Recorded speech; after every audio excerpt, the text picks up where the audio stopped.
Friends నేను ఇప్పుడు ఉప్మా గారెల్లోకి కొబ్బరి చట్నీ చేస్తానండి. కొబ్బరికాయలు ఎక్కువ ఉన్నాయన్నమాట. ఈరోజు పూజ చేసుకున్నాం కదా, ఇంకా ఓన్లీ కొబ్బరి పచ్చిమిర్చితోటి నేను చట్నీ చేయబోతున్నాను. చాలా బాగుంటుంది. ఇంకా కొబ్బరి పచ్చడి అంటే తెలుసు కదా మీకు. ఇగో పచ్చిమిర్చి చూడండి, ఇక్కడ మూకుడు పెట్టుకుని ఇలా పచ్చిమిర్చి ఎక్కువగా వేసుకున్నాను. కొంచెం స్పైసీగా ఉంటే బాగుంటుంది కదా. ఒక 2 స్పూన్లు జీలకర్ర అంతే, అవి వేగాలి. ఇవన్నీ మనకి పచ్చిమిర్చి వేగిపోయినాయి, ఆల్రెడీ చల్లారిపోయినాయి కూడా. ఇక్కడ నేను కొబ్బరి కూడా చూడండి చక్కగా పైన బ్లాక్ ఉన్న చెక్కు అంతా తీసేసుకున్నాను. ఇప్పుడు మిక్సీలో వేస్తాను ఇవి. ఇప్పుడు ఈ పచ్చిమిర్చి జీలకర్ర కూడా ఇందులో వేసేస్తున్నానండి. ఇందులో తగినంత ఉప్పు. ముందు వాటర్ వేసుకోకుండా కొబ్బరి నలిగేటట్టు చక్కగా మిక్సీ పట్టేసుకుందాం. ఇలా నలిగిన తర్వాత ఇప్పుడు వాటర్ వేసుకుని చక్కగా మిక్సీ పట్టుకోవచ్చు. ఇందులో పుట్నాలు కూడా వేసుకొని చేసుకోవచ్చు అండి, వేసుకునేటోళ్ళు. నేను ఎక్కువ కొబ్బరి ఉందని వేయట్లేదు అంతే.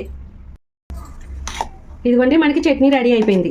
ఈ రకంగా ఉంటే చక్కగా కొబ్బరి చట్నీ చాలా బాగుంటుంది. ఒకసారి ట్రై చేయండి. అంతా కొబ్బరి పాలు అదే కదా, నేను స్పైసీ కూడా కారం కూడా ఎక్కువ వేసాను కదా, చాలా బాగుంటుంది. ఇప్పుడు మనకి చట్నీ రెడీ.